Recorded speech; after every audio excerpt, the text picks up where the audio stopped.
लोकतंत्र में जनता की चुनी हुई सरकार इतनी मनबड़ हो गई है कि वो जनता से नहीं डर रही है। सरकार इतनी मनबड़ हो गई है कि वो जनता को डरा रही है। अरे धिक्कार है उस जनता पर जो अपनी बनाई सरकार से डरने लगे, और लानत है उस सरकार पर जो अपनी भाग्य विधाता जनता को डराने लगे।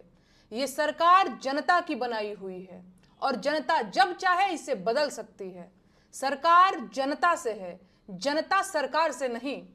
और अगर देश की सरकार देश की जनता से नहीं डर रही है तो इसका सीधा मतलब है कि यह सरकार बनाने का काम जनता कर ही नहीं रही है। तो सरकार फिर कौन बना रहा है? ईवीएम। फिर तो हो चुका खेला। सरकार ईवीएम बनवा रही है और ईवीएम सरकार बनवा रही है। बढ़िया है फिर तो।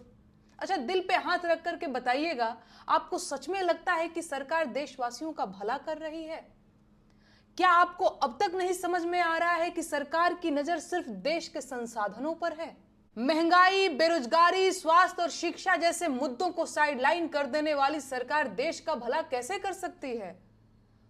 कुछ अंधभक्त और जाहिल किस्म के लोग मुझसे सवाल पूछ रहे हैं कि मैं होती कौन हूं प्रधानमंत्री से सवाल पूछने वाली, मेरी औकात क्या है, हैसियत क्या है मेरी? गजब सवाल है। अब क्या देश के प्रधानमंत्री से सवाल पूछने के लिए पहले मुझे प्रधानमंत्री बनना पड़ेगा? आप शायद भूल गए होंगे, लेकिन आपकी जेब में पड़ा एक कागज का टुकड़ा आपको ताकत देता है कि आप पूरे अधिकार के साथ देश के प्रधानमंत्री से सवाल पूछ लें।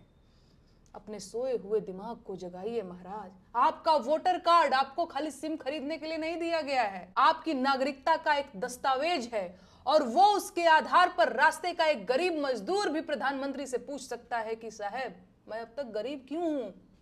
अपनी ताकत को पहचानिए। इस देश के नागरिक हैं आप, गुलाम नहीं हैं। आजाद देश के आजाद नागरिक हैं आप। जागिए और पूछिए सवाल इन बड़ी गाड़ी और ऊंचे मकान वाले नेताओं से कि आप अब तक बेरोजगार क्यों हैं? पूछिए सवाल इन महंगे सूट और मोटी खाल वाले नेताओं से कि देश की 80 करोड़ जनता सरकारी भीख पर क्यों जिंदा है? अपने जिंदा होने का सबूत दीजिए, सवाल पूछिए और अपना हक लीजिए।